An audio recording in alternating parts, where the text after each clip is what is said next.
அஸ்ஸலாமு அலைக்கும் வரஹ்மத்துல்லாஹி வபரகாத்துஹு. கண்ணியத்திற்குரிய எல்லாம் வல்ல அல்லாஹு ஜல்ல ஷானஹு தஆலாவின் நல்லடியார்களே, மனக்குழப்பத்திற்கு இஸ்லாம் கூறும் மகத்தான தீர்வு என்ற தொடர் நிகழ்ச்சியிலே 21வது நாளில் நாம் எல்லாம் அமர்ந்திருக்கிறோம். வாழ்க்கையில் பலவிதமான தோல்விகள் ஏற்படும் பொழுது அதை நம்ம எப்படி எதிர்கொள்ள வேண்டும் என்பது குறித்து நேற்றைய தினம் நாம் பார்த்தோம்.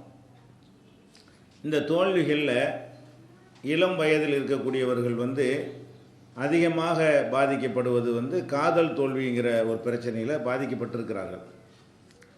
இந்த காதலில் தோல்வி அடைந்தவன ஒரு ஆணோ பெண்ணோ ஒருவரை விரும்பி அந்த விருப்பத்திற்கு ஏற்ப மன வாழ்க்கை அமையவில்லை என்று சொன்னால் அப்போ அது ஒரு ஆணுக்கும் பெண்ணுக்கும் ஒரு பெரிய பாரதூரமான பாதிப்பை ஏற்படுத்துகிறது. இதனால் ஒரு பெரிய தோல்வி அடைஞ்சிட்டேன்னு சொல்லி நிறைய மனக்குழப்பத்துக்கு ஆளாகி உண்மையாகவே மனநோயாளியை மருத்துவம் செய்கிற அளவுக்கு சில பேர் மனநோயாளிகளாக மாறக்கூடிய காட்சியை எல்லாம் கூட நம்ம பார்க்குறோம். இந்த காதல் என்பதில் தோல்வி அடைகிறது தான் மன அழுத்தம், மனவியாதி என்று அதிகமான பேர் நினைக்கிறார்கள். ஆனால் ஆழமாக நம்ம சிந்தித்து பார்த்தோம்னு சொன்னால் காதல்ங்கிறதே மனநோய் தான். விலகி கொள்ள வேண்டும். இந்த காதல்ங்கிற கான்செப்டை அது மனநோய் தான் என்பதில் எந்த விதமான கருத்து வேறுபாடும் கிடையாது. ஆனால் அந்த இளைஞர்களையும் இளைஞிகளையும் மையமாக வைத்து தான் நிறைய பேர் தொழில் நடத்துகிற காரணத்தினால இதை அவர்கள் அந்த மனநோயை ஊக்குவிக்கிறார்கள். சினிமாக்களாக இருந்தாலும் நாடகங்களாக இருந்தாலும் இன்ன பிற கேளிக்கை நிகழ்ச்சிகளாக இருந்தாலும் அவங்களுடைய இலக்கு யார்? இளைஞர்கள் தான். அப்போ இளைஞர்கள் தரிகட்டு அவங்க நடக்கிறத ஊக்குவித்தா தான் சினிமா ஓடும், நாடகம் ஓடும், கலாச்சார நிகழ்ச்சிகள்லாம் மக்கள் கூட்டம் அலமோதும், பணம் சம்பாதிக்க முடியும். பத்திரிகைகளில் இந்த மாதிரி 4 படத்தை போட தான் பத்திரிகை விற்கும். அப்போ இந்த மாதிரி எல்லா ஊடகங்களுமே இதுதான் இப்போ சம்பாதிப்பதற்கு சரியான வழி என்கிற காரணத்தினால் இது மனநோய் என்பதை ஒரு பெரிய ஒரு முக்கிய புனிதமானது என்பதை போலவும் அதுதான் வாழ்க்கையில் ரொம்ப பிரதானமானது என்பதை போலவும் சித்தரிக்கக்கூடிய காட்சியை பார்க்குறோம். அது ஏன் மனநோயின்னு சொல்கிறோம்?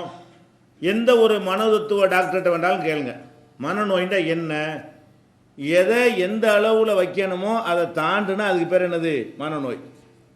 அந்த எல்லையை கடந்துட்டா என்ன, எல்லையோடு இருந்தால் அதுக்கு பேர் மனநோய் கிடையாது. ஆசைப்படலாம், ஒரு எல்லையை கடந்து விட்டது என்று சொன்னால் அதுதான் மனநோய் என்று ஒரு பொதுவான இலக்கணம். எந்த மனோதத்துவ டாக்டர்கிட்ட வேண்டாலும் நீங்கள் கேளுங்கள். மனோவியாதின்னு எதை சொல்லுவாங்க? எக்ஸ்ட்ரீமாக போவது. ஒரு விஷயத்தில் எவ்வளவுக்கு போகணுமோ அந்த எல்லையை கடந்து போகிறதைத்தான் மனோவியாதி என்று சொல்வார்கள். இப்போ நம்ம புரிந்து கொள்வதற்காக சில உதாரணங்களை நம்ம பார்க்கலாம். மனிதனுக்கு பலவிதமான தேவைகள் உலகத்தில் இருக்கிறது. உணவு தேவை இருக்கிறது, உடை தேவை இருக்கிறது, இன்னும் பல ஆடம்பரமான அத்தியாவசியமான பல பொருள்கள் நமக்கு என்ன இருக்குது? தேவையாக இருக்கிறது. இந்த பொருள்கள் தேவை என்னும்போது நம்ம என்ன செய்கிறோம்? அதில் ஆசைப்படுறோம். இப்போ நம்ம பிரியாணி ஆசைப்படுறோம். பிரியாணி ஆசைப்படும் பொழுது அது கிடைச்சா சாப்பிடுவோம், கிடைக்கலன்னா வேறு சாப்பிடுவோம். அது கிடைக்கல, அதை வாங்க வசதி இல்லை, அல்லது பிரியாணி கடை லீவு, பிரியாணி வாங்க ஆசையாக போகிறோம், கடை அடைச்சிட்டு போயிட்டான், அல்லது வீட்டில் பிரியாணி சமைக்க தெரியாது, இப்படி ஏதாவது ஆசைப்படுறது கிடைக்காட்டு என்ன செய்வோம்? கிடைக்கிறது வாங்கிக்கிறோம். அப்போ ஒரு பொருளை ஆசைப்படுகிறோம், இந்த ஆசை தவறு இல்லை, அது கிடைக்கலங்கிற பட்சம் ஏதோ ஒரு காரணத்தினால அதுக்கு ஒரு முட்டுக்கட்டை ஏற்பட்டுருச்சுன்னு சொன்னால் மழை பெய்யுது, பணம் இருக்குது, கடை திறந்துருக்கு, பிரியாணி வாங்க போகலான்னு நினைக்கும் போது மழை கொட்டுன்னு கொட்டுது. அப்போ என்ன செய்வோம்? பிரியாணி சாப்பிட்டா சாப்பிடுவோம், இல்லாட்டி சாப்பிட மாட்டேன்னு வேணால் சொல்லுவானா? பிரியாணி சாப்பிட முயற்சி பண்ணுவோம், கிடைக்கலன்னு என்ன பண்ணுவோம்? வேறு இடத்தையா போடு, பழைய சோறு இருந்தாலும் போடு, பிஸ்கெட்டை வை, பண்ணை வை, சப்பாத்தியை வைன்னு சொல்லுவோமா இல்லையா? அப்போ ஒரு தேவைகளை ஆசைப்படுவதற்கு என்ன அளவு என்று சொன்னால் கிடைக்குதான்னு பார்க்கணும், கிடைக்காது வேற. இதுதான் யதார்த்தம். இதுதான் என்னது? ஒரு ட்ரெஸ்ஸு விரும்புகிறோம், ஒரு சட்டை, ஒரு உடை எடுக்க விரும்புகிறோம். நம்ம விரும்பின மாதிரி உடை கிடைக்கலாம் பஜாரில், அல்லது கிடைச்சி நம்ம வாங்குறது காசு இல்லாமல் போயிடலாம், அல்லது பஜார்லேயே அந்த சரக்கு இல்லைன்னு போயிடும். இப்போ தாங்க 10 பீஸ் இருந்துச்சு கொடுத்துட்டோம், இப்போ முடிஞ்சு போச்சுங்கன்னு சொல்லுவான், நமக்கு பார்த்து இல்லாமல் போயிடும். அந்த சட்டையை போட்டால் போடுவோனே தவிர நிர்வாணமாக நிற்பேன் எவனா நிற்கிறோமா? ஆனால் வேறு என்னத்தையா கொடுறா, அது கிடைக்காட்டி வேறு என்னத்தையா கொடு, அப்படி தானே வாங்கிட்டு இருக்கிறோம். ஒரு வீட்டுக்கு தேவையான அரிசியை வாங்குகிறோம், ஒரு பிராண்டு அரிசி வேணும், அல்லது ஒரு தின்பண்டத்தை வாங்குகிறோம், ஒரு குறிப்பிட்ட பிராண்டு தின்பண்டம், ஒரு பிஸ்கெட்டாக இருக்கட்டும், சாக்லேட்டாக இருக்கட்டும், வேறு என்னவோ ஒன்றாக இருக்கட்டும், ஒரு செல்ஃபோன் வாங்குகிறோம், ஒரு குறிப்பிட்ட பிராண்டை தேடி போகிறோம், அது மார்க்கெட்டில் அவைலபிளாக இல்லை, எல்லாம் விற்று போச்சு, எங்கேயும் கிடைக்காது. அந்த பொருள் தேவைதான் என்ற அவசியமாக இருந்தால் அந்த தேவைகளை எப்படி நம்ம எதிர்கொள்கிறோம்? எல்லா தேவைகளையும், எல்லா விதமான தேவைகள் நம்ம எப்படி எதிர்கொள்கிறோம் என்றால் ஆசைப்படுகிறோம், அளவோடு ஆசைப்படுகிறோம், கிடைத்தால் சந்தோஷமாக ஏற்றுக்கொள்கிறோம், கிடைக்கலன்னா வேறு என்னத்தையாவது வை, வேறு எதையாவது கொடு அப்படின்னு சொல்லி என்ன செய்வோம்? கொஞ்சம் சகிச்சுக்கிற முடிஞ்சால் வெயிட் பண்ணுவோம். நாளைக்கு கிடைச்சிடும்னா என்ன செய்வோம்? ஒரு நாள் சமாளிக்க முடியும், சில விஷயங்கள் தான் சமாளிக்க முடியும், சோத்துக்கெல்லாம் சமாளிக்க முடியாது. சில சட்டைக்கு என்ன செய்யலாம்? அந்த நாளைக்கு வந்துடும் அந்த சட்டைன்னு வெயிட் பண்ணுவோம். நாளைக்கு வரலன்னா, மாதக்கணக்கில் வரலன்னா என்ன செய்கிறது? பெருநாளைக்கு கிழிஞ்சு சட்டை பண்ணிக்க முடியுமா? அப்போ பெருநாளைக்கு போடணும்னா என்ன செய்வோம்? அது கிடைக்கிட்டு வேறு என்னத்தையா கொடுப்போம், நல்லதாக கொடுப்பா, அந்த இதை கொடுப்பா, இந்த இதை கொடுப்பான்னு கேட்குறமா இல்லையா? இப்படி நடக்கிற மனுஷன் தான் யார்? நார்மலாக இருக்கிறான்னு அர்த்தம். அதாவது மெண்டலாக இல்லை, மனநோயாளியாக இல்லை, ஒரு தேவைகளை அணுகிற விதத்தில் அவன் அணுகுகிறான். இதுதான் விஷயம்ங்க. அதே மாதிரி பல தேவைகளில் ஒரு ஆணுக்கு பெண் தேவை, பெண்ணுக்கு அது ஒரு தேவை தான். அல்லாஹ் எப்படி படைச்சிருக்கிறான்? ஒரு ஆணுக்கு ஒரு பெண் தேவை என்கிற நிலையிலையும், ஒரு பெண்ணுக்கு ஒரு ஆண் தேவை என்கிற நிலையிலையும் படைத்திருக்கிறான். அந்த தேவை எதனால்? அவர்களுக்கு ஒரு இன்பம் கிடைப்பது என்பது ஒரு காரணம், ஒரு வாரிசுகளை உருவாக்குவது, சந்ததிகளை உருவாக்குவது இன்னொரு காரணம். அப்போ இந்த இரண்டு காரணங்களுக்காக வேண்டி, இன்னும் சொல்ல போனால் சந்ததிகள் உருவாவது தான் காரணம், அது உருவாவதற்காக வேண்டி அதுக்குள்ளே ஒரு இன்பத்தை எல்லாம் வச்சிருக்கிறான். இல்லாட்டி என்ன செய்ய மாட்டான் யாருமே, அந்த மாதிரி கஷ்டப்பட மாட்டான், சிரமப்பட மாட்டான். சந்ததிகள் மனித இனம் பெருக வேண்டும் என்று சொன்னால் அதை பெருக்குவதற்காக இவங்களுக்கு ஏதாவது ஒரு கிடைக்கணும், ஒரு சுகம் கிடைக்கணும், அப்போ தான் அதுக்காக அவர்கள் முயற்சி பண்ணுவார்கள் என்று சொல்லி அல்லாஹ் என்ன செய்கிறான்னா அந்த மாதிரியான ஒரு செட்டப்பை ஏற்பாடு பண்ணி வைத்திருக்கிறான். அப்போ இது ஒரு தேவை. ஒரு ஆண் ஒரு இளைஞனாக இருந்தான்னு சொன்னால் அவனுக்கு ஒரு வாழ்க்கை துணையாக ஒரு பெண்ணு தேவை. ஒரு பெண்ணை வயசுக்கு ஒரு பருவம் அடைந்த ஒரு பெண்ணாக இருந்தால் அவளுக்கு என்ன தேவை? ஒரு ஆண் தேவை. இது இப்போ யாரும் படித்து பல்கலைக்கழகத்தில் போய் ஆராய்ச்சி பண்ணி தெரிஞ்சுக்கிற விஷயம் கிடையாது. இது இயல்பாக எல்லாருக்கும் ஒரு எல்கேஜி மாதிரி ஒரு விஷயம். இந்த தேவையை ஒரு பெண்ணை ஒருத்தன் விரும்புகிறான்னு வைங்க, தப்பு கிடையாது. ஒரு பெண்ணு ஒரு ஆணை விரும்புகிறாங்கன்னு வைங்க, தப்பு கிடையாது. விரும்புனா அடைய முயற்சி பண்ணுவோம்.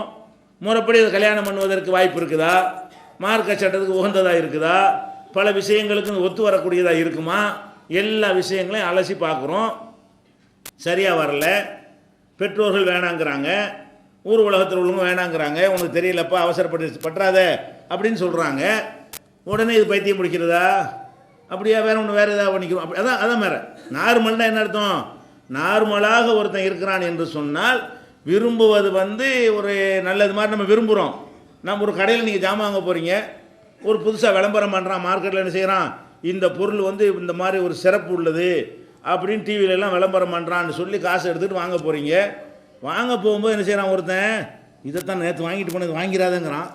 நீங்கள் ஒரு பொருளை வாங்க போகிறீங்க, டிவியில் விளம்பரத்தை பார்த்துட்டு வாங்க போகிறீங்க, ஏற்கனவே நேற்று வாங்கியிருப்பான்ல, அவன் என்ன செய்கிறான், அப்படியே இது வாங்கிற விளம்பரம் தான் பண்ணுறாங்க, சொன்னபடி இருக்காது, நாளைக்கு வெளுத்து போயிடும், கிழிஞ்சு போயிடும், சாயம் போயிடும், அழுக்கு போகாது, இந்த என்ன பர்பஸுக்கு நீ வாங்குறியோ அதை நிறைவேற்றாது அப்படின்னு சொல்லி ஒருத்தன் கடையில் நின்றுட்டு சொல்கிறான். வாங்குவோமா?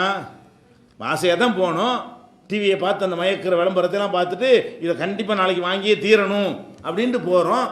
அதில் அனுபவப்பட்ட ஒருத்தன் அதனுடைய கேடுகளை சொல்லும் பொழுது, அப்படின்னா நம்ம வெளிப்பகட்டில் மயங்கிடக்கூடாது அப்படின்னு சொல்லி பின்வாங்கிடுறோமா இல்லையா? இது நார்மல்.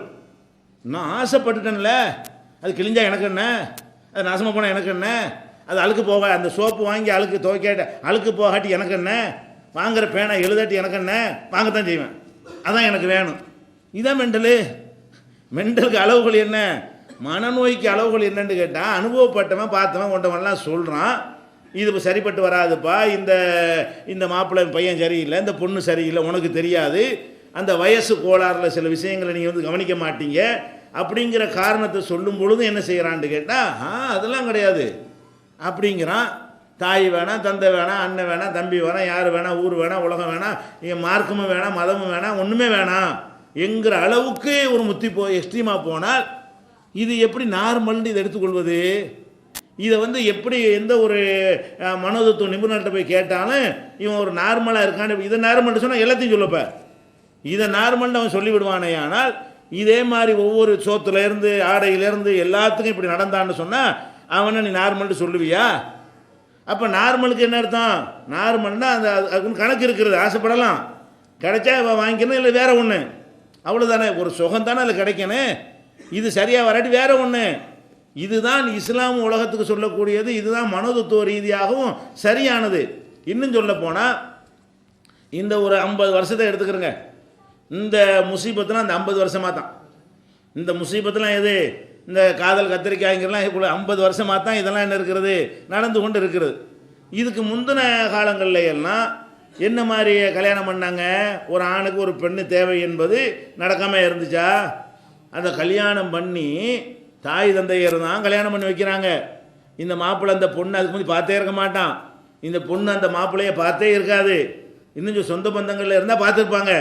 குடும்பத்துக்கு வெளியே பொண்ணு எடுத்தாங்கன்னு வைங்க, அதுக்கு முந்தி எந்த விதமான உறவு பழக்கம் எதுவுமே இருக்காது. திடீர்னு கல்யாணம் பண்ணி வச்ச உடனே அப்படியே ஒருத்தருக்கு ஒருத்தர் இணங்கி கடைசி வரைக்கும் சாவுற வரைக்கும் டைவர்ஸ் இல்லாமல், விவாகரத்து பண்ணாமல், பஞ்சாயத்து இல்லாமல் குடும்பங்களை பல லட்சக்கணக்கான வருஷங்களாக நடத்துனாங்களா இல்லையா? பல லட்சக்கணக்கான வருஷங்களாக இப்போ இந்த 50 வருஷமாக மீடியாக்கள் ஊடகங்கள் வந்த பிறகு செய்தாங்களே காட்டுறாங்களே. இதுக்கு முன்னாடி எல்லாம் வாழ்க்கை வாழ்ந்தாங்களே அவங்க நார்மலான மக்கள். அவங்க நினைஞ்சாங்க, பார்த்தா சரி இதில் சரி அந்த பொண்ணு வேணாப்பா அப்படின்னா வேறு ஒன்று பண்ண வைங்க, கொஞ்சம் பார்க்கலாம், பிடிக்கலாம். பிடிச்ச ஒன்றே ஒன்று உலகத்தில் இருக்குமா? ஒரு மனிதனுக்கு பிடித்த உணவு ஒன்றே ஒன்று தான் இருக்குமா? பிடித்த உடை ஒன்றே ஒன்று தான் இருக்குமா? பிடித்த பேனா ஒன்றே ஒன்று தான் இருக்குமா? பிடித்த விஷயங்கள் லட்சம் இருக்கும். வேண்டுமானால் பிடிக்காத நீ தேர்ந்தெடுக்காத.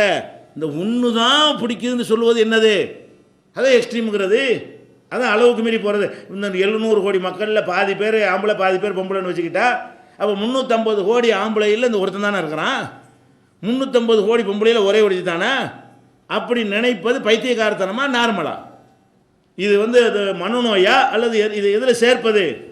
அப்போ அந்த மாதிரி என்ன செய்யணும்? ஆயிரக்கணக்கான உணவுகளை எல்லாம் படைத்திருக்கிறான். இந்த உணவு இல்லாட்டி உங்களுக்கே எடுத்துக்கிறோமே, சில உணவு ஒரு லிஸ்ட்டை போடுங்க, எதெல்லாம் பிடிக்கும்ண்டு. பிடிக்காத லிஸ்ட்டு போடுங்க. பிடிக்காத விஷயங்கள் ஒரு 50 போடுவீங்க. பிடிச்சது லட்சம் வரும். எழுத ஆரம்பிச்சிட்டுன்னா நோட்டும் கொள்ளாது, பேனாவும் பத்தாது, எழுதிக்கிட்டே இருக்கலாம். எல்லாம் பிடிக்கத்தானே செய்யுது. அப்போ உலகத்தில் பிடித்த உணவுகள் நிறைய இருக்கிறது.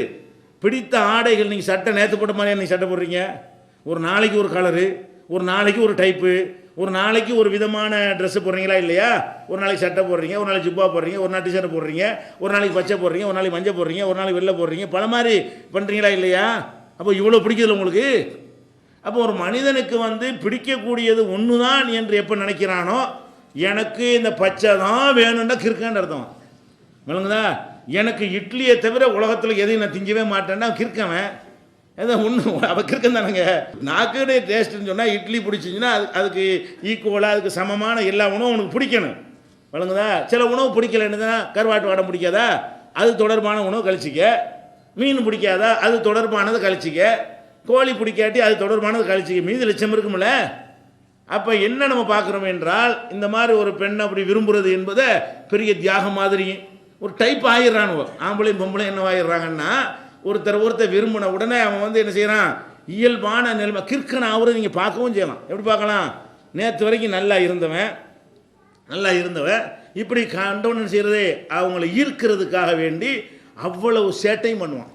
அவ்வளவு கிறுக்குத்தனம் என்ன செய்வான், ஒரு டைப்பாக இருக்கு, எப்பவுமே நடக்க மாட்டான். அந்த பொம்பளை வருதுன்னு சொன்னால், அந்த ஆம்பளை வருதுன்னு சொன்னால் அப்போ என்ன செய்கிற, ஒரு டைப்பாக அந்த நடையில் ஒரு டைப்பாக நடக்கிறது, சட்டை ஒரு டைப்பாக போடுவான், தலை ஒரு மாதிரி சிலிப்பி விட்டுக்கிறது, இப்படி எல்லாமே என்ன இருக்கு. கண்ணாடிக்கு முன்னாடி 75 ஒரு தடவை முகத்தை பார். பொம்பளை தான் கண்ணாடிக்கு முன்னாடி நின்றுருப்பா. ஆம்பளை என்னத்துக்கு பார்க்குற? ஏன் ஒரு டெய்லி கண்ணாடி பார்க்காட்டா கூட ஒன்றும் இல்லை ஆம்பளைக்கலாம். வழங்குதா? இவன் என்ன செய்வான், 50 தடவை கண்ணாடி பார்ப்பான் ஒரு நாளைக்கு. இந்த மாதிரி மேட்ரு வந்த பிறகு என்ன செய்யும், மற்றவன்லாம் சாதாரணமாக இருப்பானுவோம். ஒரு நாளைக்கு 50 தடவை கண்ணாடி பார்த்தா மெண்டல் தானே அது? ஒரு தடவை பாரு, 2 தடவை பாரு, ஒரு தூங்கி எந்திரிச்சவொன்னே பாரு, ஓகே, ஒரு வெளியே போகும்போது பாரு, ஓகே, பாக்கெட்டில் எடுத்துறது இப்படி பார்த்தா இது என்னங்கிற இப்படியானது இருக்க நீ பார்க்கலாம் இல்லையா? இந்த மாதிரி கண்ணாடி எடுத்து பார்த்தானே நீங்கள் விளைவிக்கலாம், என்னமோ ஒரு கோளாறு இருக்குது. இவன் எதையோ ஒரு லைக் பண்ணுறான்னு என்ன செய்யணும், அதெல்லாம் அறிகுறிகள். இதை வச்சு விளங்கி கொள்கிறோம். அப்போ என்ன பார்க்கணும்னு கேட்டால், விரும்பலாம். ஒரு ஆண் ஒரு பெண்ணை விரும்புதல் என்பது அன்றிலிருந்து இருக்கிறது. நான் சொல்லக்கூடிய இந்த மனநோயான காதலை தான் நான் இல்லைங்கிறேன். ரசூல் ஸல்லல்லாஹு அலைஹி வஸல்லம் காலத்தில் நான் அன்னைக்கே சொல்லியிருக்கமா இல்லையா, உம்மு சுலைம் அவங்கள வந்து அபூ தல்ஹாங்கிறவர் பக்கத்து வீட்டுக்காரரு, அவர் என்ன செய்கிறார், உங்களை நான் கல்யாணம் பண்ணிக்கிறேன்.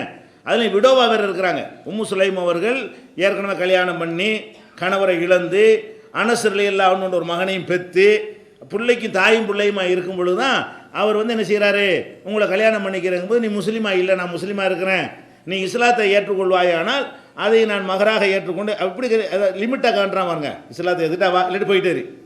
அதுதான் நார்மல் என்ன அர்த்தம், இஸ்லாத்தில் ஏற்றுக்கிட்டீங்கன்னா நீ எனக்கு பிரச்சனை இல்லை, இஸ்லாத்தை ஏற்றுக்கல இது பெரிய மேட்டில் வேற ஆள் கட்டிட்டு போகிறேன், நீ தானே எனக்கு வேற ஆள். அப்போ எப்படி பார்க்குறாங்க, இதுவும் காதல் தான், இதுவும் விருப்பம்தான், இதுவும் அன்பு தான், இதுவும் ஒரு விதமான ஒரு ஆண் பெண்ணுக்குரிய ஈர்ப்பு தான். ஆனால் இந்த ஈர்ப்புகளுக்கு வந்து ஒரு எல்லை வச்சுருந்தாங்களா இல்லையா, இந்த விதிமுறைக்கு உட்பட்டு இருந்தால் வா, இல்லாட்டி போய்கிட்டே இரு, இந்த மாதிரி இருப்பார்களே. ஆனால் அப்போ என்ன நினைக்கல, இதுதான் இவர் தான் இவ தான், இதுதான் தப்பு, இவன் தான் இவ தான் நினைச்சாலேயே அது மனநோய், அது கிறுக்கு என்பதை நம்ம என்ன செஞ்சுக்கிறேன்னு விலைக்கு தோல்வி. இரண்டாவது, இப்படி யாரையும் நேசிக்காதீங்க. ஒரு ஆணை நேசித்தாலும் நண்பரை நேசித்தாலும் நண்பியை நேசித்தாலும் சரி, தாய் பிள்ளைன்னு அல்லாமல் ஏற்படுத்தின உறவுக்கு ஒன்றும் செய்ய முடியாது. அதை நேசிக்கலாம், அது நம்ம உண்டாக்கணும். நம்மளை ஒரு ஆள் வாப்பாண்டு ஆக்கிக்கிட்டோம், நம்மளை ஒரு ஆள் அம்மான்னு சொல்லிக்கிட்டோம். அது வந்து ஒன்னோட ஒன்று இரண்டரை கலந்து அல்லாஹ் உருவாக்கின உறவுகள் இருக்குது பாருங்கள்.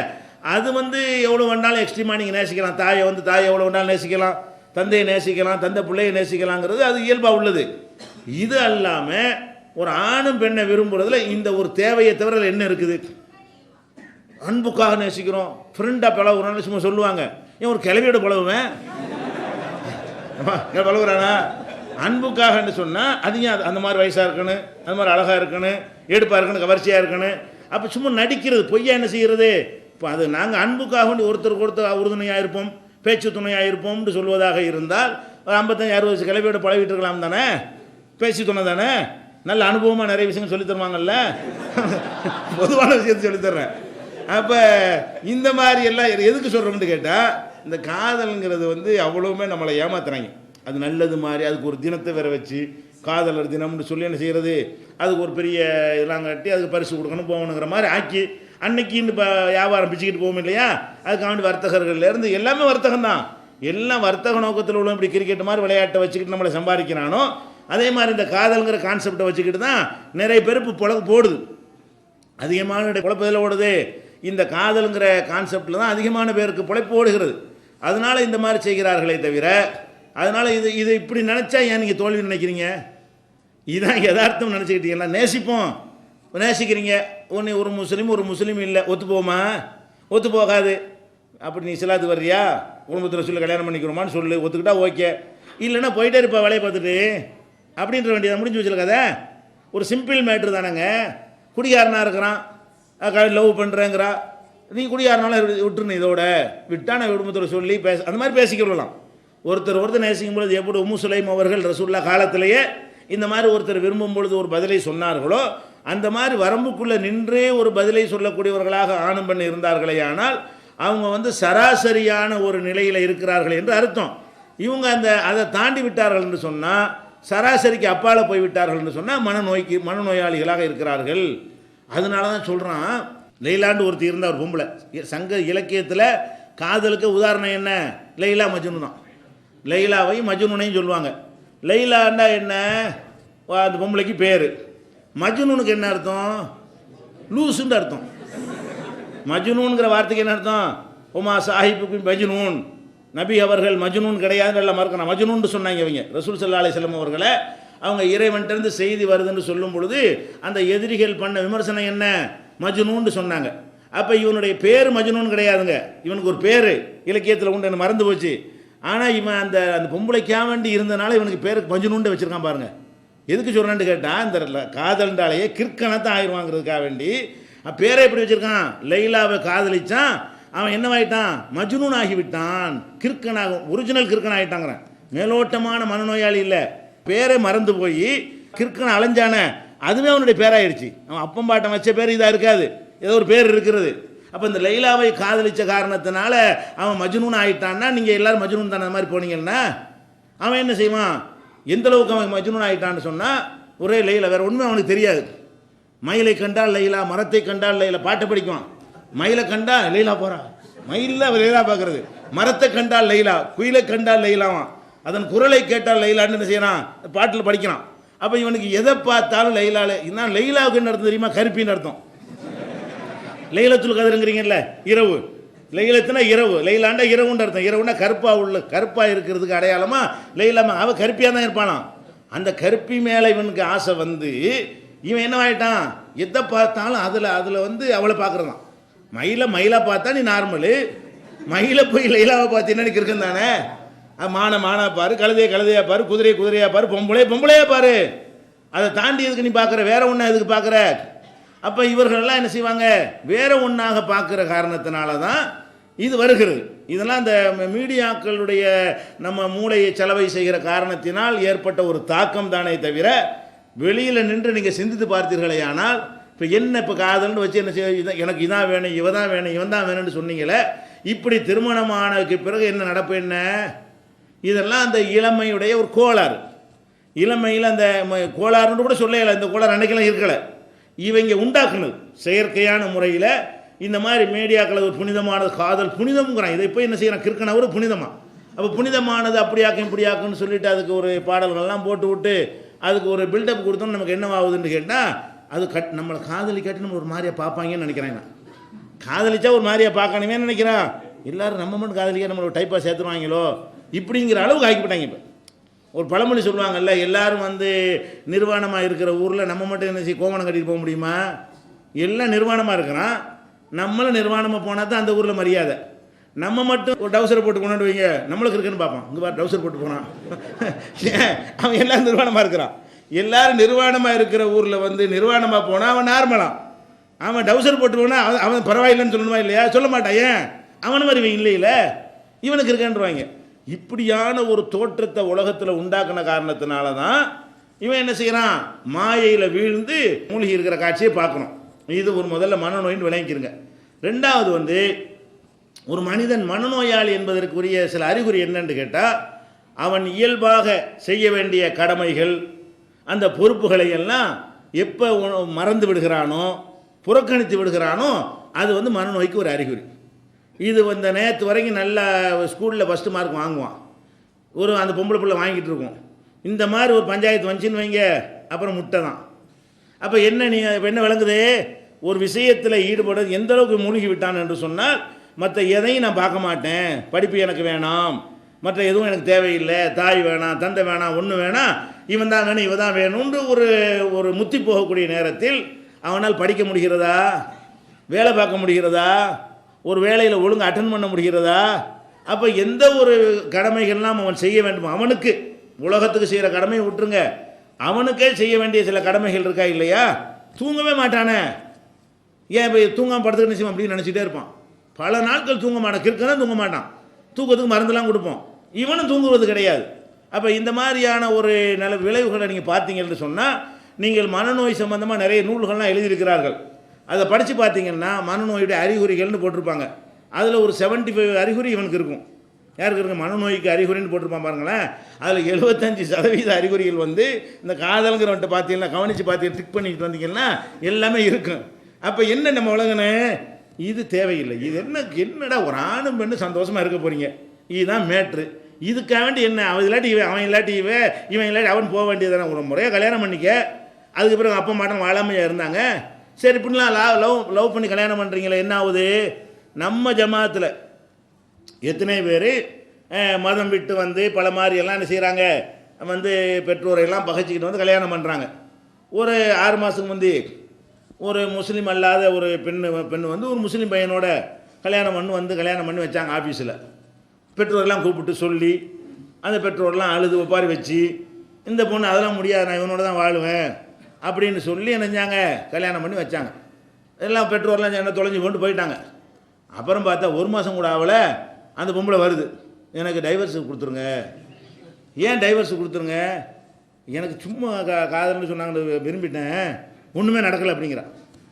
என்ன விஷயம், எதுக்காக வேண்டிய காதலித்தார்களோ அது ஒன்றுமே இல்லை, இவன் ஒரு பொண்ணையா இவன் அப்படிங்கிற ஒரு விஷயத்தை சொல்லி ஒரு டைவர்ஸ் கேட்குற விஷயத்தை நம்ம பார்க்குறோம்.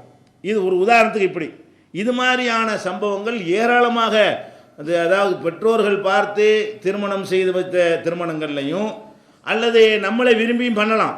எப்படி பண்ணலாம்னா அந்த நெறிமுறைக்கு உட்பட்டு இதுதான் கண்டிஷன், இதுக்கு ஒத்துக்கிட்டாவா இல்லாட்டி போயிட்டேரி, நீ என்னென்ன கண்டிஷன் இருக்கணும், நீ தான் எனக்கு தேவைன்னு கிடையாது, எத்தனையோ இருக்கிறது, நீ கொஞ்சம் பரவாயில்லாமல் இருக்கிற, ஓகேண்டா வா, நீ ஒத்துக்கலன்னா போ, வேற ஆளை கட்டிக்கிறேன், அந்த அளவில் இருக்கணும். ஒரு ஆண் ஒரு பெண்ணை நேசித்தாலும் ஒரு பெண்ணை ஒரு ஆணை நேசித்தாலும் அதுக்காக வேண்டிய அடிமையாகிடக்கூடாது. என்ன சொன்னாலும் தலையாட்டுவது, உங்கள் அம்மாவுடைய தலையை வெட்டிக்கிட்டு வேணாலும் வெட்டிட்டு வந்துடுவான். அந்த காதல் போதை முத்தி போயிடுச்சின்னு சொன்னால் என்ன செய்வான், நான் உன்னை கல்யாணம் பண்ணுறான்னா உங்கள் அம்மாவை கழுத்தறுத்து கொள்ளு செய்கிறான். கள்ள காதலுக்கு பண்ணுறானே, கள்ள காதலுக்கு ஆம்பளையும் பண்ணுறான் பொம்பளையும் பண்ணுறான், பார்க்குறோமா இல்லையா, பேப்பரில் பார்க்குறோமா இல்லையா. அப்போ இந்த மாதிரி ஒன்றை இந்த மாதிரி விரும்பி விடும் பொழுது, அளவுக்கு அதிகமாக விரும்பி விடும் பொழுது அவங்க என்ன சொன்னாலும் கேட்கக்கூடிய அளவுக்கு என்ன செய்கிறது நிலைமை இருக்கிறது. இதை நம்ம என்ன செய்யணும், நம்ம கவனத்தில் கொள்ள வேண்டும். இது ஒரு பொய். அடுத்ததாக இந்த மாதிரி உள்ள விஷயங்களில் குறிப்பாக நீங்கள் பார்ப்பதாக இருந்தால் நம்ம குடும்பவியல்ங்கிற தொடர்லையும் இதை பற்றி ஏற்கனவே விளக்கி இருக்கிறோம். பெண்களுக்கு என்று ஒரு சுபாவம் இருக்கிறது. இதை எந்த ஒரு பெற்றோர்களும் கவனித்துக் கொள்வதே கிடையாது, கவனத்தில் கொள்வது கிடையாது. ஏன்னா இவங்களும் பெண்கள் அவங்களும் அந்த மாதிரி பருவத்தில் இருந்திருக்கிறாங்க. ஆனாலும் அவங்க என்ன செய்கிறாங்க, அந்த பாசத்தில் அதை மறந்து விடுகிறார்கள். அது என்ன பெண்களுடைய இயல்பு என்று சொன்னால், அவர்கள் வீட்டில் இருக்கக்கூடிய நேரத்தில் அவங்கள என்ன செய்வாங்க, அம்மாவெல்லாம் திட்டுவாங்க.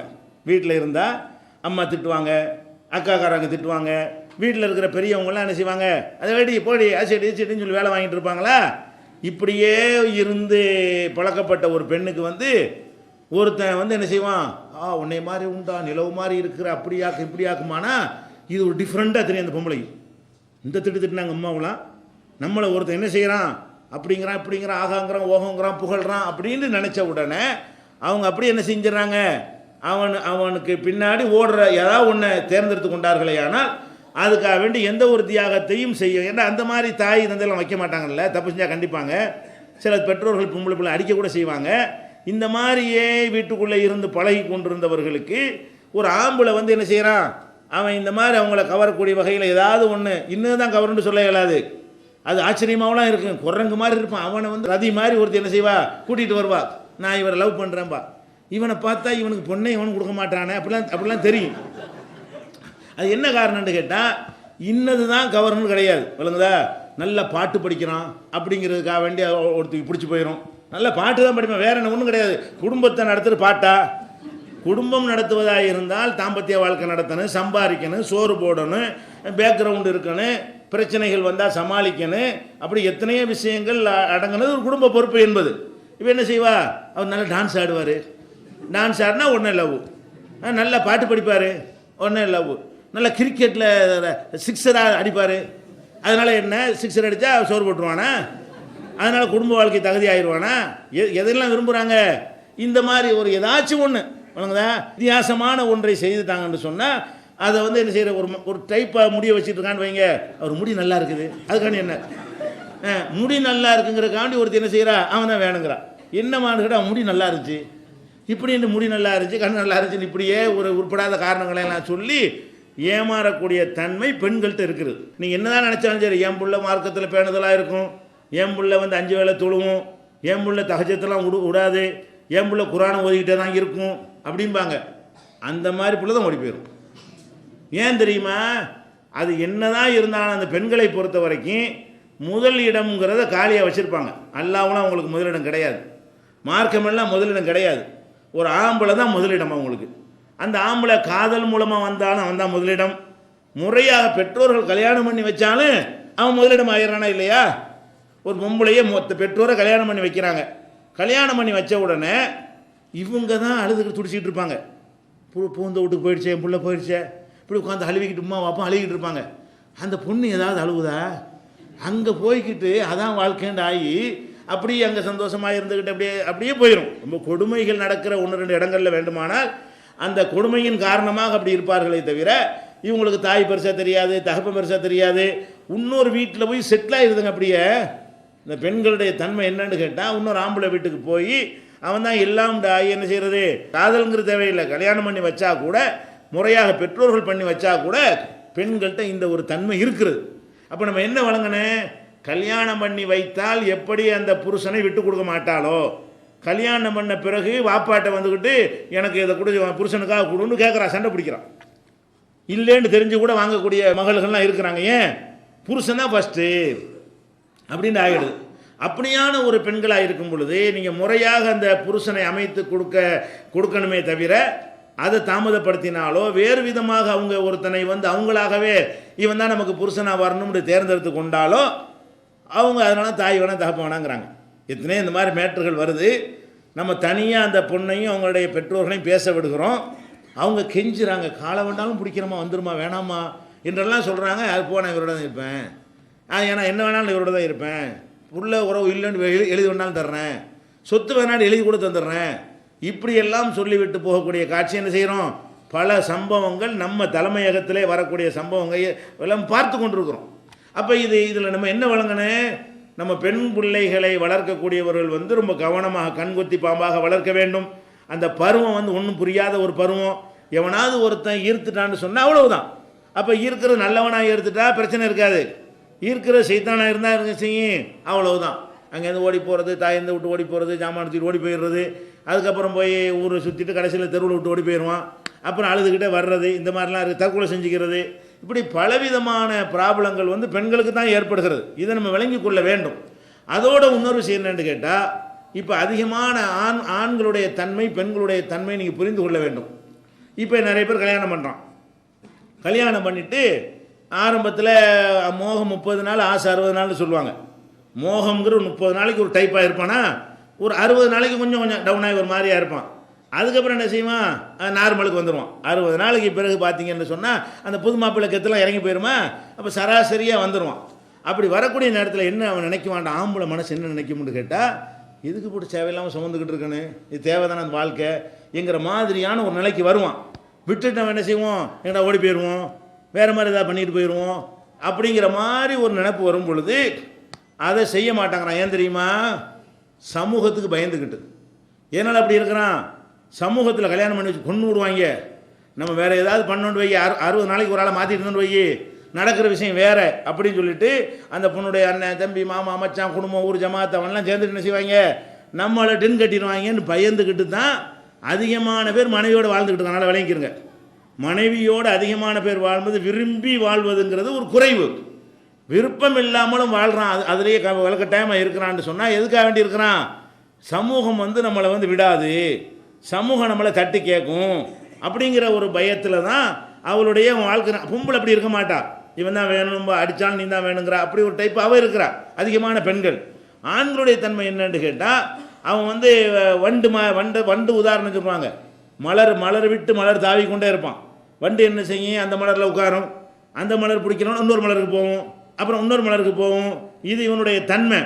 ஆம்பளுடைய தன்மை பிரகாரம் என்ன செய்வான்னு கேட்டால், வாரத்துக்கு ஒரு கல்யாணம் பண்ணுறான் தான் பண்ணுவான். 60 நாளைக்கு பிறகு இந்த மோகமெல்லாம் தீர்ந்த பிறகு வாரத்துக்கு ஒரு கல்யாணம் பண்ணுறியா, 10 நாளைக்கு ஒரு கல்யாணம் பண்ணுறியானா என்ன செய்வான், பண்ணுவான். அந்த மாதிரி தன்மை தான் மனிதனுடைய இயல்பில் அதிகமான பேருக்கு இருக்கிறது.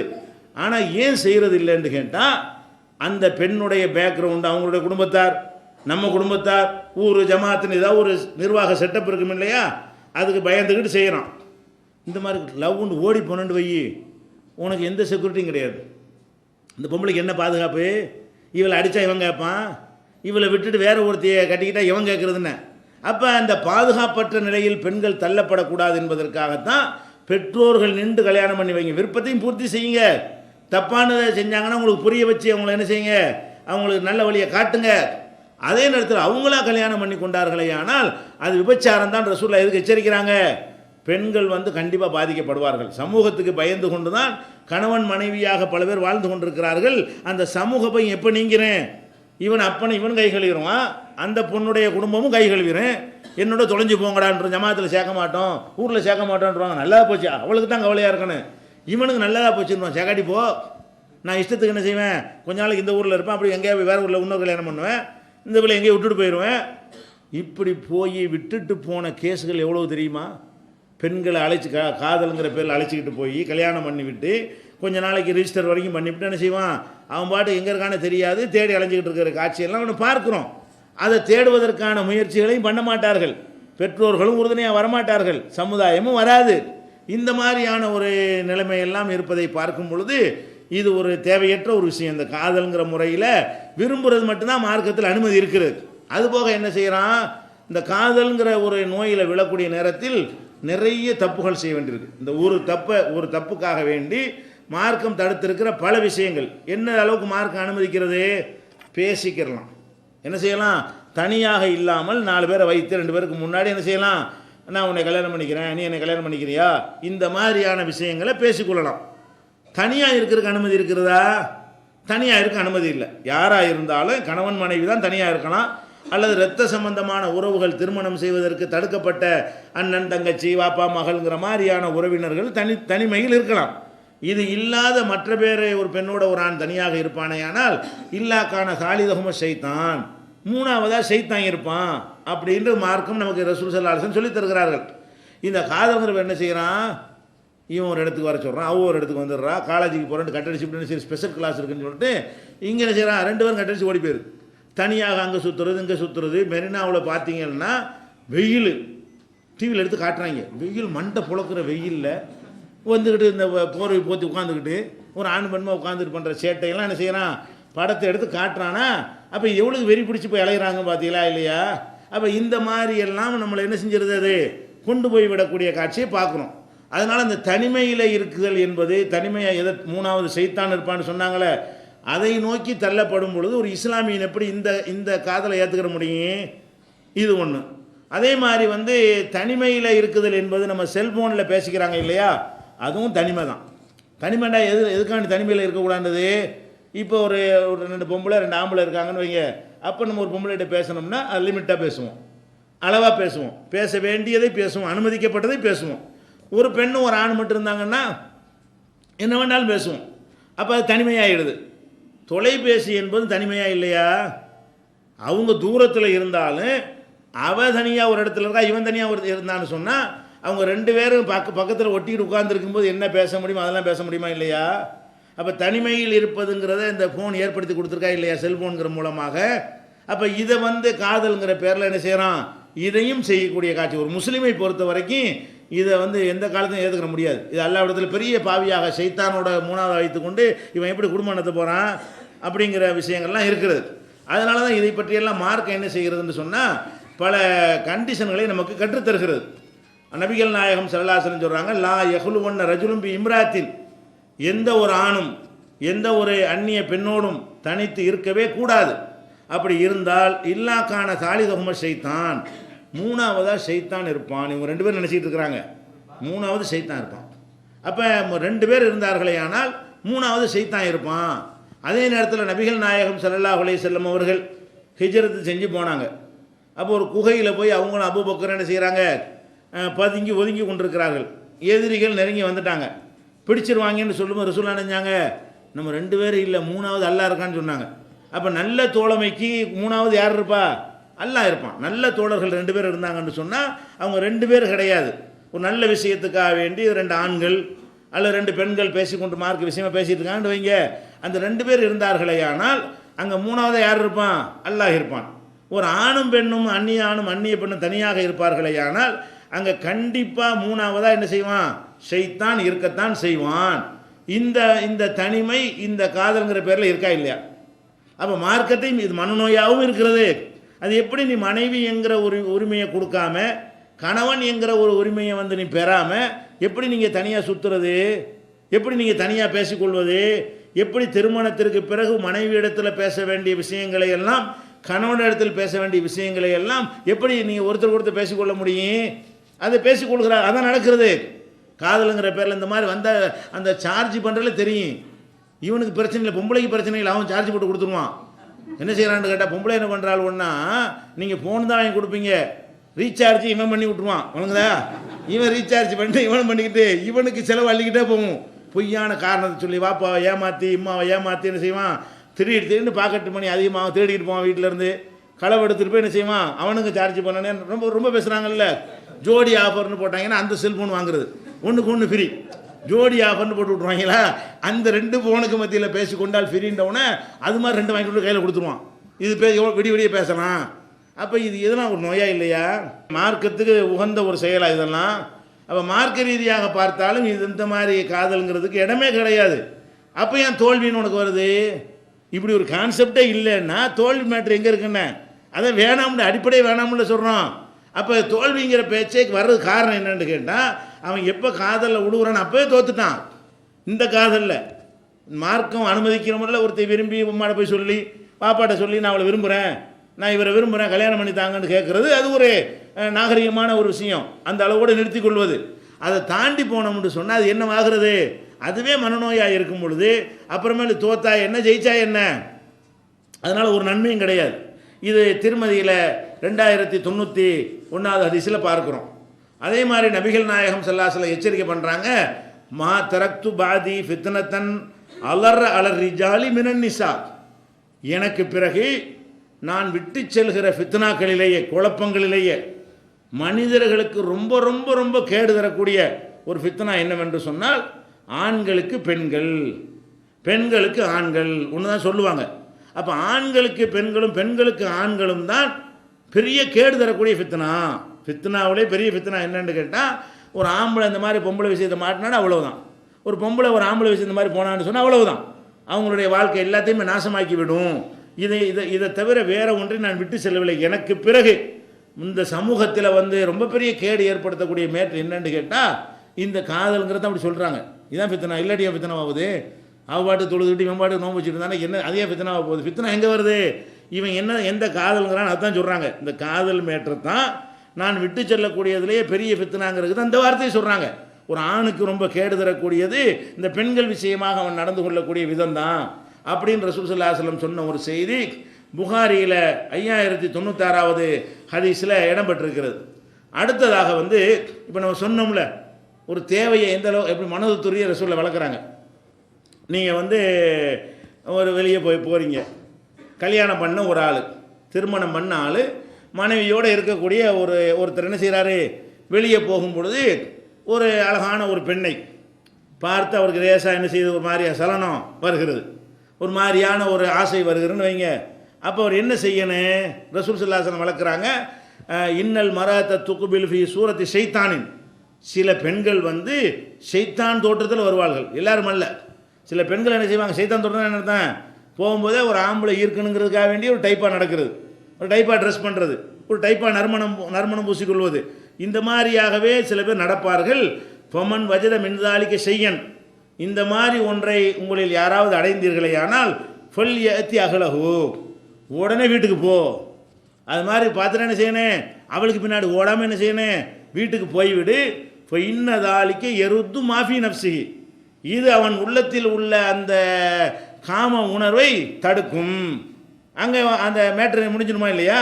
அந்த உணர்வுகளுக்கு குடும்பத்தில் வீட்டில் போய் வடிகால தேடிக்க அப்படின்னு சொல்கிறாங்க. அதே மாதிரி இன்னொரு வாசகத்தில் ரசூல் ஸல்லல்லாஹு அலைஹி வஸல்லம் சொல்கிறாங்க, அதாவது அவளிடத்தில் இருப்பது தான் இவளிடத்திலும் இருக்கிறது, ஒரே மாதிரியான சுகந்தான், அதில் ஒன்றும் டிஃப்ரெண்ட் இல்லை என்கிற மாதிரியும் ரசூல் ஸல்லல்லாஹு அலைஹி வஸல்லம் என்ன செய்கிறாங்க, அந்த வார்த்தையை சொல்லி இந்த தேவைகளை எப்படி அணுகணுங்கிற ஒரு சைக்காலஜி அதில் அடங்கி இருக்கிறது. அதுக்கு ஏன் இப்போ தான் வேணும்னு அலையிற, உனக்குன்னு ஒருத்தி இருக்கா இல்லை, கல்யாணம் பண்ணியிருக்கிறீங்கள, உனக்கு மனைவி இருக்காளா இல்லையா, அவளோடு உன்னுடைய வாழ்க்கை அமைத்துக்கொள் என்று இது ரசூல் ஸல்லல்லாஹு அலைஹி வஸல்லம் சொன்ன ஒரு விஷயம் முஸ்லீமில் 3473 ஹதீஸில் இடம்பெற்றிருக்கிறது. அப்போ இந்த மாதிரியான ஒரு அடிப்படையை நம்ம விளங்கி கொண்டோமையானால், இந்த காதல் என்பதே ஒரு மனநோய். காதலில் தோல்வியெலாம் நினைக்காதீங்க, இப்படி விரும்பாதீங்க யாரையும். எந்த ஒரு ஆணை எந்த ஒரு பெண்ணை விரும்பினாலும் அந்த எல்லைக்குள்ளே உங்களுடைய கடமையை மறக்காமல், வீட்டில் திருடாமல், உங்களுடைய கடந்த கால செயல்பாடுகளுக்கு நேர் முரணாக நடக்காமல், தூக்கத்தை இழந்துடாமல், அது மாதிரி ஊதாரியாக சுத்தாமல், பணத்தை வாரி இறக்கி வாங்குவோம், அந்த மாதிரிலாம் செய்து விடாமல் நீங்கள் ஒரு கண்ட்ரோலாக இருந்து கொள்வது தான் மார்க்கத்தில் உள்ளதே தவிர, இப்படி இருந்தால் இது தோல்வியா? இப்படி நம்ம ஒரு வீட்டில் போய் என்ன செய்வாங்க, பொண்ணு பேசுவாங்க, இவர் தான் மாப்பிள்ளை, இவர் தான் பொண்ணுன்னு பேசி வச்சுருவாங்க. ஒரு மாதம் கழிச்சு ரத்தாகி போயிடும், ஏதோ ஒரு காரணத்தை வச்சுக்கிட்டு. நீங்கள் அன்றைக்கி நாங்கள் வந்திருக்கும் போது வாசல் 2 வாங்கன்னு கூப்பிடல இப்படின்னு சும்மா ஒன்றுமில்லாத காரணத்துக்காக வேண்டி பேசிக்கிச்சு வச்சுருவாங்க, இது மாப்பிள்ளை இது பொண்ணுண்டு. அப்போ திடீர்னு இந்த மாதிரி என்ன ஒன்றுமில்லாத ஒரு காரணத்தை சொல்லிட்டு செய்வேன், நான் வரும்போது உங்கள் வீட்டில் உங்கள் மருமகன் இப்படி திரும்பிக்கிட்டு நின்றாரு அதனால் உங்கள் வீட்டு பொண்ணு எங்களுக்கு வேணான்னு இப்படி ஒன்றும் இல்லாத உப்பு சப்பு இல்லாத காரணம் சொல்லுவாங்க. சரி போயிடுதுன்னு வைங்க. இதனால் என்ன? இதனால் நாமளும் செத்து போயிட்டானா? இவனுக்கு கிறுக்கு பிடிச்சா? அந்த பொம்பளைக்கு கிறுக்கு பிடிச்சா? ஒன்றுமே ஆகலை. சரி போடா வேலையை பார்த்துட்டு அப்படின்னு 2 பேரும் விட்டுன்னு செய்கிறாங்க. வேறு கல்யாணம் வேறு ஒரு மாப்பிள்ளையை பார்க்கத்தான் செய்கிறாங்க, வேறு ஒரு பொண்ணை பார்க்கத்தானே செய்கிறாங்க. இதானே சகஜம். இதானே ஏதோ ஒரு பொண்ணு வேணும், அவ்வளோதான். அந்த பொண்ணு வந்து இவனுக்கு சந்தோஷம் கொடுக்கணும், குடும்பத்துக்கு ஏற்றவளாக இருக்கணும். ஒருவனை சந்தோஷத்தை மட்டும் உடல் சுகத்தை மட்டும் கொடுத்துட்டு வீட்டில் அம்மாவுக்கு மகளுக்கு பஞ்சாயத்து, அக்கா தங்கச்சியோட பஞ்சாயத்து இப்படி பண்ணிக்கிட்டு இருந்தால் அது நரக வேதனை எத்தனை இருக்கு. அதெல்லாம் பார்ப்பாங்க. குடும்பத்தாராக இருந்தால் என்ன செய்வாங்க, அதெல்லாம் பார்த்து செய்து வைப்பார்கள். அப்போ இது மாதிரியான ஒரு அடிப்படையை நம்ம புரிந்து கொண்டோமே ஆனால் இந்த காதல்ங்கிற ஒரு பேரில் வச்சுக்கிட்டு நம்ம என்ன செய்ய மாட்டோம், மனநோய்க்கு ஆளாக மாட்டோம். நார்மலாக ஒரு முஸ்லீம் வந்து இதில் விழவே மாட்டான். நேர்மையாக கரெக்டாக இருந்துருவான். பேசுவது கொள்வதெல்லாம் தப்பே கிடையாது. ஆனால் அந்த நெறிமுறைகளை இந்த மாதிரி மீறுவது வந்து கண்டிப்பாக அது மனநோய் தான். உலகமெல்லாம் சேர்ந்துட்டியா வர்த்தக நோக்கத்தில் இப்படி சொன்னாலும் உலகத்தில் உள்ள எல்லா மனோதத்துவ நிபுணர்களும் இதை மனநோயின்னு சொல்கிறாங்க. ஒரு விதமான ஹார்மோன் சுரந்தவன் என்ன செய்கிறான், ஒரு கிறுக்கன் ஆயிடுறாங்கிறத சொல்லி காட்டுகிறார்கள். இதை ஒரு விஷயமாக விளங்கி கொள்ள வேண்டும். அடுத்ததாக இன்னொரு நேரத்தை சொன்ன 2 விஷயத்தில் இல்லற வாழ்க்கையில் ஒரு தோல்வி, இது ஒரு முக்கியமான விஷயம்ங்க. இது நிறைய பேர் சந்திக்கிறாங்க. இது வந்து மார்க்கத்தை சரியாக புரிந்து கொண்டால் ஒரு பஞ்சாயத்தே கிடையாது. இப்போ கணவன் மனைவி கல்யாணம் பண்ணி வைக்கிறாங்க. கல்யாணம் பண்ண பிறகு என்ன இதை வேறு விஷயங்கள் மாதிரி டெஸ்ட் பண்ணியா கல்யாணம் பண்ண முடியும்? பண்ண முடியாது. குடும்ப வாழ்க்கைக்கும் டெஸ்ட்டு வச்சு இவர் கரெக்டாக இருக்காரான்னு சொல்லி அப்படியே பண்ண முடியும். வேறு வேறு தான் செய்யணும், சோதித்து பார்த்து செய்து கொள்ள முடியும். அப்போ இவனுக்கு நோய் இருக்கான்னு கூட இப்போ என்ன செய்கிறாங்க, எய்ட்ஸ் இருக்கான்னா சோதித்து பார்த்து கல்யாணம் பண்ணுறாங்க. இப்போ என்ன செய்கிறது, சில நாடுகள்லாம் ஒரு கல்யாணம் பண்ணுவதாக இருந்தால் அந்த பெண்ணுக்கும் போய் ஹெச்ஐவி இருக்கான்னு பார்க்குறாங்க, இந்த ஆணுக்கும் ஹெச்ஐவி இருக்கான்னு இது இருக்கான்னு பார்த்துட்டு அந்த மெடிக்கல் சர்டிஃபிகேட்டோடு தான் கல்யாணம் பண்ணக்கூடிய நாடுகள்லாம் வந்துருச்சு. சரி, அதைத்தான் நீங்கள் சோதிப்பீங்க. வேறு விஷயத்தை சோதிக்கிறாருன்னா கல்யாணத்துக்கு வந்து எல்லாம் முடியணுமே, அதை சோதிக்க முடியாது. அப்போ அந்த மாதிரியான ஒரு நிலையில் திருமணம் பண்ணி வைத்து விடும் பொழுது முகத்தை பார்த்து, அழகை பார்த்து, தோற்றத்தை பார்த்து, ஆஜானுபாக இருக்காருன்னு பார்த்து கல்யாணம் பண்ணி வச்சிடுறாங்க. கல்யாணம் பண்ணி வைத்த பிறகு பார்த்தால் ஒரு ஆணுக்கு எந்த மாதிரி ஒரு பெண் அமைந்திருக்க வேண்டுமோ அந்த மாதிரி அந்த பொம்பளை இருக்காது. இல்லற வாழ்க்கைக்கு அவங்களுக்கு என்ன செய்யாது, விருப்பம் இல்லாத அப்படி கொஞ்சம் பேர் இருக்கிறாங்க. இல்லற வாழ்க்கையில் நாட்டம் இல்லாதவர்களாக, அது ஒரு வேதனையாக நினைக்கக்கூடியவர்களாக, அது வந்து உடல் ரீதியாகவும் உள்ளது. அவங்களுக்கு சில மன ரீதியாக சின்ன வயசில் ஏற்பட்ட சில பாதிப்புகள், அவங்க சில காட்சிகளை கண்டதெல்லாம் உள்ளத்தில் பதிஞ்சு என்ன செய்யும், அந்த மாதிரியான ஒரு நிலைமைக்கெல்லாம் ஆளாகி இருப்பார்கள். அப்போ இவனுக்கு குடும்ப வாழ்க்கைன்றே ஒன்றுமே இருக்காது. குடும்ப கல்யாணம்னு பண்ணியிருப்பானே தவிர குடும்ப வாழ்க்கைன்றே ஒன்று இருக்கவே இருக்காது. அந்த மாதிரி இருக்கும்போது ஒரு பெரிய மன அழுத்தம் கண்டிப்பாக ஆம்பளைக்கு ஏற்படும். அதே மாதிரி பெண்களை பொறுத்த வரைக்கும் இந்த மாதிரி குடும்ப வாழ்க்கைன்னு போனால் ஆம்பளை அந்த பெண்ணுக்கு எந்த விதமான சுகமும் பாதி பெண்களுக்கு கிடைப்பது கிடையாது. அந்த மாதிரியான ஒரு அமைப்பெல்லாம் இருக்கும் பொழுது என்ன செய்யும், அவங்களுக்கு என்னடா இது வாழ்க்கை, கல்யாணம் ஆகி ஒன்றும் இல்லை, நம்ம அந்த பொண்ணு நல்லா இருக்குங்கிறா, அந்த பொண்ணு நல்லா இருக்குங்கிறா, நமக்கு தான் இப்படி அமைஞ்சு போச்சுன்னு அவங்க வந்து குழம்புவார்கள். ஆனால் கல்யாணத்துடைய முக்கியமான மேட்ரு என்ன, அவங்க இல்லறத்தில் இன்பத்தை அனுபவிக்கிறது தான் ஃபஸ்ட்டு மேட்ரு. என்னது, இல்லறத்தில் ஒரு சுகத்தை அனுபவிக்க வேண்டியது. அப்போ இந்த ஒரு ஆணுக்கு பெண்ணு சரியில்லாமல் இருந்தாலோ, பெண்ணுக்கு ஒரு ஆண் சரியில்லாமல் இருந்தாலோ கண்டிப்பாக மன அழுத்தம் வரும். மன அழுத்தத்திலேயே பெரிய மன அழுத்தம் வரும். ஏன், அந்த அது கல்யாணம் எதுக்காக பண்ணுவது நடக்கலைன்னு சொன்னால் அந்த பொம்பளைக்கு வாழ்க்கையில் நிம்மதியே இருக்காது, அந்த ஆம்பளைக்கும் வாழ்க்கையில் நிம்மதியே இருக்காது. அந்த மாதிரி நிம்மதினா சாதாரண இதில் பயங்கரமான ஒரு இழப்பாக இருக்கும். பயங்கரமான வெறுப்பு, பயங்கரமான கோபம், எதுலையும் ஈடுபாடு இருக்காது. அந்த மாதிரியாக இருக்குமே. ஆனால் அதை வந்து 2 விதமாக நம்ம அணுகிறதுக்கு தீர்வு காணலாம். இது வந்து நிஜமாகவே இவங்களுக்கு உடலில் உள்ள ஒரு அந்த குறைபாடினால் அது ஏற்பட்டிருக்கிறதா, அல்லது சில தவறான ஒரு கற்பனைகளை அவங்க தப்பாக விளங்கி கொண்ட காரணத்தினால் அவங்களுக்கு அந்த ஃபெயிலியர் ஆகுறாங்களா. இந்த வரும்போது கூட இல்லறத்தில் தோல்வியான்னு போஸ்ட் விட்டுருக்குறாங்க, இந்த தெருவில் வரும்போது கூட இதெல்லாம் வச்சு நம்ம வச்சு ஏமாற்றி பிழைக்கிறாங்க பாருங்கள். அந்த மாதிரி மேட்ருக்கு என்ன காரணம், 2 காரணம் இருக்கும். ஒன்று என்னவா இருக்கும்னு கேட்டால், இவனுக்கு ஃபிசிக்கலாகவே உடல் ரீதியாகவே அவன் தகுதி இல்லாதவனாக இருப்பான். ஒரு 100ல் ஒருத்தன் அப்படி இருப்பான். 100ல் ஒருத்தன் என்ன செய்வான், உடல் ரீதியாகவே அவன் வந்து குடும்ப வாழ்க்கைக்கு தகுதியற்றவனாக இருப்பான். அவனுக்கு எந்த அறிவுரை சொன்னாலும் எந்த மெடிசனை கொடுத்தாலும் மெடிசன்லாம் வேலை செய்யாது. அவனுக்கு உடல் ரீதியாக அவனுக்கு என்ன செய்யாது, அந்த மாதிரியான ஒரு பிரச்சனை அவனுக்கு இருக்கும். இப்படியான சிலது இருக்கும். அது மாதிரி பெண்களுக்கும் உடல் ரீதியாகவே என்ன இருக்கு, அவங்களுக்கு அந்த மாதிரியான ஒரு பிரச்சனை இருக்காது. எந்த அளவுக்குன்னு சொன்னால், பேருக்கு பெண்ணாக இருப்பாங்க, கடைசியில் பார்த்தா ஒரு ஆணுடைய எல்லா விதமான ஆண் மாதிரியே எல்லாமே ஹார்மோன்லாம் வேறு ஒரு விதமாக இருக்கும். இப்போ கூட ஒரு பதக்கம் வாங்கிட்டு வந்த பொம்பளை என்ன போயிட்டா, அவள் ஆம்புலன்ஸ் பஞ்சாயத்து எழுப்பிட்டாங்க பார்த்தீங்களா. அவள் பொம்பளைகளோட உள்ள பந்தயத்தில் போய் கலந்து ஓட்ட பந்தயத்தில் அவள் ஜெயிச்சு வர்றா. ஒருத்தி கம்ப்ளைண்ட் பண்ணுறா, இந்த பொம்பளை என்னை வந்து கெடுத்துட்டாண்டு. பொம்பளை எப்படிமா உன்னை கெடுப்பான? பொம்பளை இல்லை, அது உள்ளுக்குள்ள ஆம்பளை தன்மை பூரா இருக்குது அப்படின்னு சொல்லி கடைசியில் வந்து மெடிக்கல் டெஸ்ட்டில் கொடுத்து பார்த்தா அவன் தோற்றத்தில் பொம்பளையாக இருந்தாலும் ஆண் தன்மை தான் இருக்கவளுக்குங்கிறாங்க. அப்போ இப்படியெல்லாம் சில கோளாறு இருக்குது. பெண்ணும்பாங்க, பெண்களுக்குரிய அந்த ஆணை விரும்புவது, ஆணோடு ஒரு சேர்வதில் இன்பம் காண்பதெல்லாம் இல்லாமல் அந்த மாதிரியான ஒரு கோளாறு படைத்தவர்களாக இருந்தாங்கன்னு வைங்க. இதை ஆய்வு செஞ்சு இது இந்த மாதிரி உள்ளது 1% இருக்கும். எல்லா 100ல் ஒன்றுடா, எல்லா 100லையும் இல்லை.